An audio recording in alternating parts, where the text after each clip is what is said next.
नांदेड़ में बारिश की किल्लत को देखते हुए मजलिस मुशावरत ने 20 जुलाई को ईदगाह मैदान में नमाज इस्तिस्का के लिए आने की लोगों से अपील की है।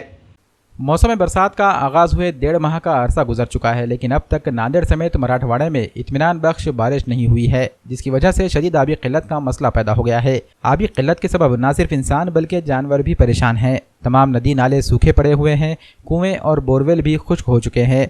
शदीद गर्मी के सबब लोगों का बुरा हाल है। अगर मजीद कुछ दिन यही सूरत हाल रहती है तो हालात संगीनी इख्तियार कर सकते हैं। बारिश नहीं होने में माशरे में बदअमालियों के बढ़ जाने का भी दखल होता है। ऐसे में ज़रूरी हो जाता है कि सब अल्लाह तबारक व तआला की तरफ रुजू करें, अपने अमाल को दुरुस्त करें, गुनाहों पर शर्मिंदा हों और अल्लाह ताला से रहमतों वाली बारिश के लिए दुआ करें। इस सिलसिले में 20 जुलाई को सुबह 8:30 बजे ईदगाह मैदान पर नमाज इस्तिस्का का एहतमाम किया जा रहा है। मजलिस मुशावरत ने तमाम मुसलमानों से अपील की है कि वह नमाज इस्तिस्का में अपने बच्चों और पालतू जानवरों के साथ शरीक हों।